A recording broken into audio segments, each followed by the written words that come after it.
Dang it. So we saw this happening last night and it didn't really hit me until now that I'm trying to transfer the stud placement to the top plate. This sill plate has a bit of crown in the board. And by a bit, I mean a lot, like 3/4 of an inch in 8 feet. It's a ridiculous board. And I knew I should have checked this when we got it at the lumber yard, because treated is like the #1 warp, twist, buckle, bow wood out there. Just is terrible wood. Anyway, so here we are. And what really sucks about this wall is that we're gonna hang cabinets on the outside of this wall. So we don't really want a bowing wall. And I don't really know how to fix that. We thought about chalk lining and just see if we could just rip this into a straight edge, knowing that our studs are gonna hang over on the inside by 3/4 of an inch, but you know, you could shim that or we could fur it or something. The problem with this piece specifically is that's a 4-inch wide hole in there. Yep. So as soon as you take a little off, you're really gonna weaken that hole. Or Yep. have it open, which we really don't want either.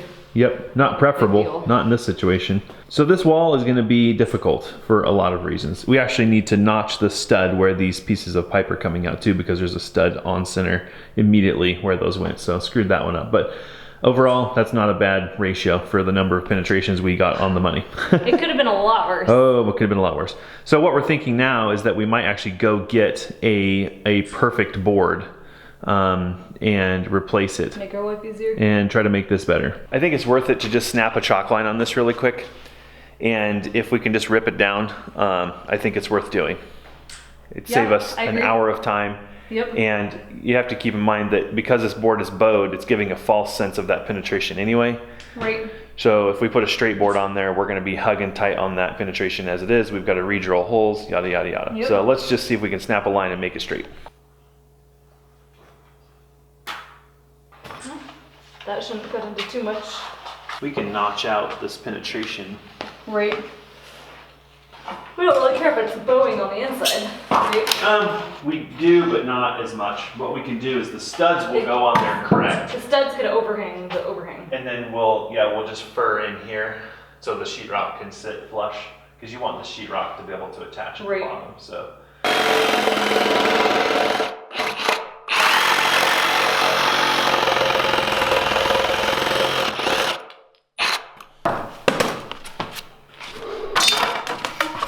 Another piece, hold on. Okay.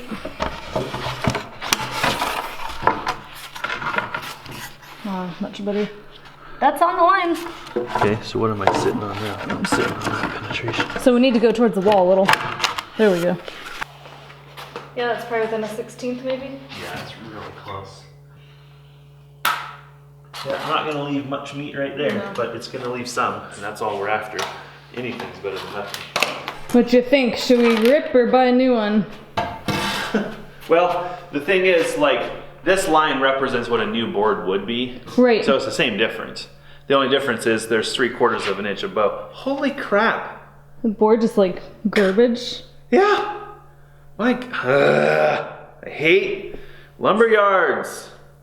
Why? This thing like literally just. Anyway, whatever. Guess we'll deal with it. So yeah, let's just rip it down, and then what we'll do is we may, if there's a usable piece in here, we may just fur the inside out, and we'll use that for sheetrock.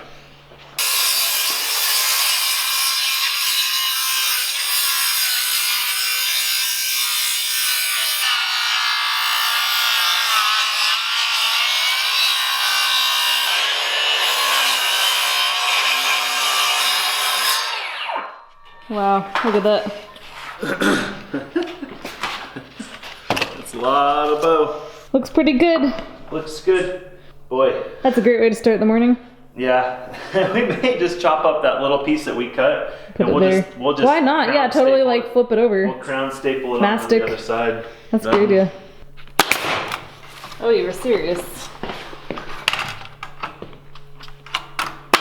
That's ingenuity right there.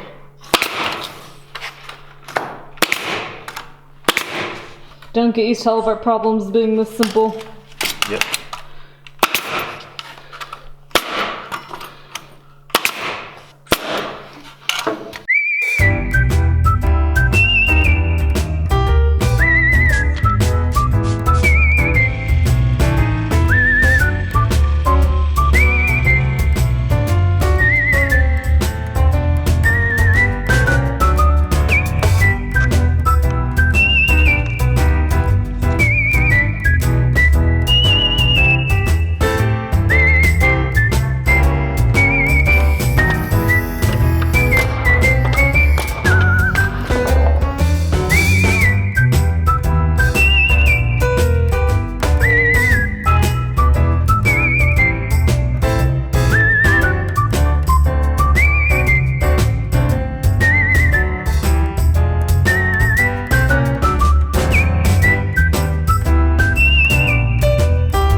We're getting close. Yeah. Getting close to That's putting exciting. the floor on top. What's all that plumbing behind you? What? Our plumber came by. He did. Surprise! Surprise. And he brought all the stuff that he needs to complete the job tomorrow. Or Tomorrow. actually, he's sending a guy out who's gonna work most of the day tomorrow. And then he might get pretty far, and then he's gonna come back someday next week to finish up the job when our shower head fixtures come in. Shower valve. Yeah. And then our toilet. Important So- stuff. And he said everything looks great.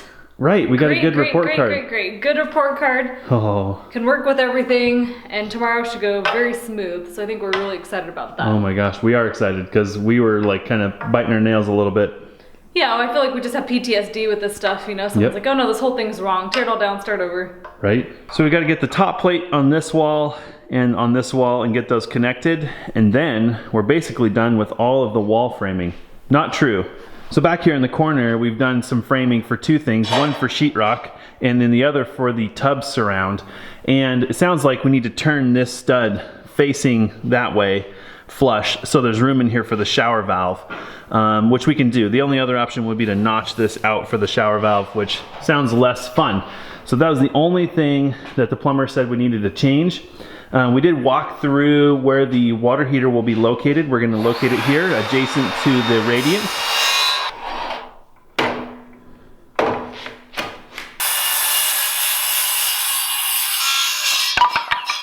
All right, where was I? Give Ellis a little bit of a hand there. So fresh water coming in. We're thinking maybe the electrical panel will go here on the outside of this wall so it's accessible from the garage.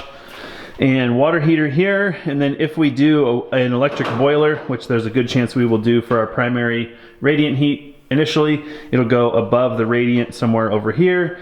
Everything is looking fantastic. Oh yeah. It's like a glove. Oof.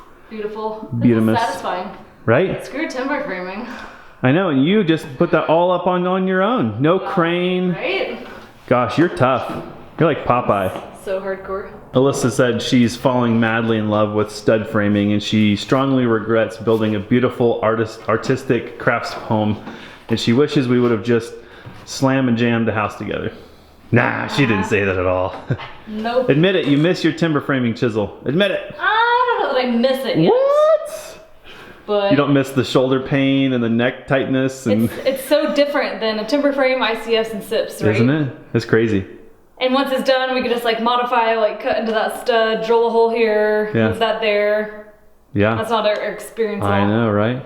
Well, you get to compare them now. But I have a hunch, all said and done, we might do SIPs again. I don't know. It's pretty comfy right It's- now, it's and it's kind of not even sealed up. 50-50 maybe. Yep. We'll have to live in both. We'll have to build a stick framed house and live in that for 15 years, and then we can say for sure. We're young enough, we can do both. Does it fit? It does fit, so All now right. we need one more. All right.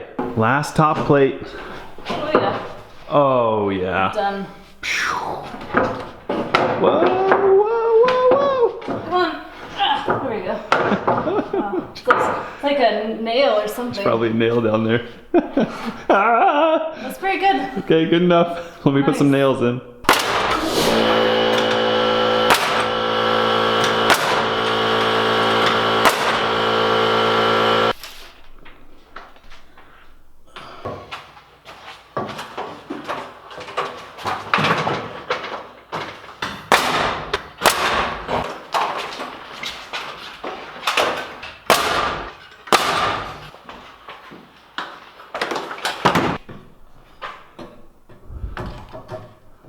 Oh yeah, Goodness.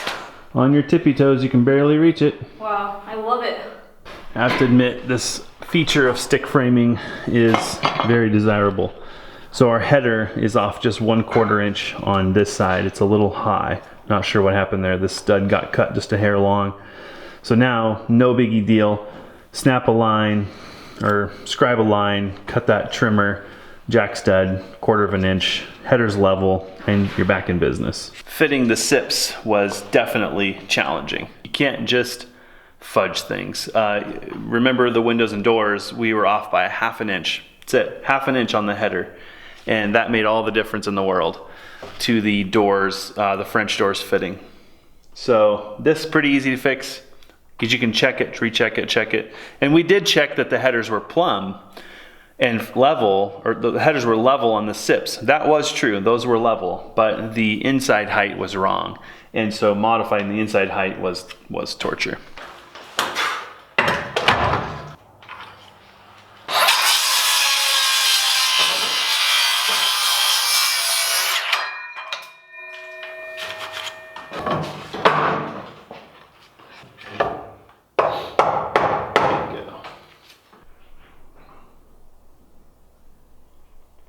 Yeah, all done with wall framing. So now we've got to work on getting the roof framed up. Good job helping today. Yeah, this looks so incredible. That's it. I could just imagine using our Right? bathroom. I cannot wait to take a shower in here. Right? Shower's what I'm thinking about. Yeah, it'll feel amazing. So toilet's on its way, shower valve is on its way. And I think right now, the way this is looking, plumber's coming tomorrow. So good job getting it done today. We cut it close, but we got it done. We were going to do it last Time night. to spare. And I'm glad we didn't, because we would have been freaking tired. Oh yeah, this wouldn't have happened. Yeah. No. So Alyssa's going to shift gears and do what she does, her video magic. My magic. Yeah. We all like her videos, so. And we know who edits them. Mostly you, but every once in a while, this guy. And I'm going to work on getting the deck built and getting the sheeting up there. And then this thing will be basically done. And then we need to get some rest because... And then Bugaboo and I will come out and inspect. Oh, yeah, We'll let Bugaboo true. walk up there. Oh, yeah. Because tomorrow we get to be plumbing apprentices. The plumber has said it's okay to shadow and then maybe even just do the work ourselves. And then he'll kind of tell us what to do. We have found a mixed reaction from people when we say that. One person hates people who want to be like hover. And that's totally fair. And that's fair because I've been a professional before and I hated people who hover. Exactly. But there's a difference between somebody who wants to hover and somebody who wants to learn. And some people hover and nitpick, like you're doing it wrong. Oh, is that how it should be done? What are you doing? And then asking questions like, oh, so why is this, you know? Yep. You know, one's nitpicking and the other is like trying to actively learn information on why certain things are done. And if someone doesn't want to do that, that's totally fine. But these folks sound like they really are kind of respectful of the project and the fact that we've been building this house alone, and they respect that we want to learn. And so they're willing to not only help us with the work, but of course make sure it's ready for an inspection. Let's see what we ended up with for storage space. Oh yeah. So we're at 28 inches right now. And we're going to put 4 inches of ceiling up there. So we'll be right on the money at 24 inches. Sweet. 2 feet. So just enough for Alyssa's hips and shoulders, but not enough room for her head. It could totally fit. Your top of your braids are 23 inches, really? So you've got it. So yeah, we'll have to get creative. But you can always like Superman swim and then like hunch up. What it's about long-term storage? It's not everyday storage. What about the trench coat? coat? Totally, yes, exactly. Yep. But that's valuable. We just gained 8 by 14. So what is that? 112 square feet of storage space. Heck yeah. Boom. I mean, that's probably bigger. That's about the size of our storage unit.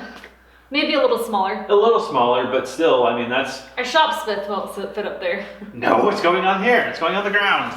I would put money that if we put a ladder up there and just leave, we come back, the cat's totally going to be up there. Well, we'll see his dirty little paw prints that we always see around everything at the end of the day. Oh, yeah. And it looks like I'm probably going to have to eventually move some of these lights, which will work itself out. We need to get some electricity in here and do light and stuff like that, but this will work for now. Alyssa, true story, forgot that she put our computer up in the house and she can edit video in the house now. She's like, okay, well, off to the RV I go. And I'm like, why don't you just go upstairs and edit? She's like, oh yeah. So I think she's about to just do the yoga pants switch. I am, I'm totally gonna be back. So if you guys hear a lot of video being played in the background, it's Alyssa.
Well, hopefully that is what we need for the shower valve to work correctly. Yeah, I think we're getting close, guys. I think this is done. So I've decided to leave the decking off the top because we have the shop lights. And if I put that up there, it's going to get really dark in the bathroom. And we don't really need it right now. In fact, it's going to be easier for your head to work up here because we're going to run water lines overhead through here. That'll be a lot easier than having to hit your head against plywood and stuff. So I think I'm going to leave that out of there. And I guess it's time to do cleanup and just make sure that we have everything ready for the plumber tomorrow. A couple of years ago, we had an opportunity to buy up an estate, a gentleman who had done exactly what Alyssa and I are doing. He had built his own home, him and his wife, and he was now selling the house. And so he had all these tools that he had used to build a barn and a house and an art studio and stuff. We jumped on the opportunity, but it took a couple of years for him to get through the sale process and to be ready to let go of all of his tools.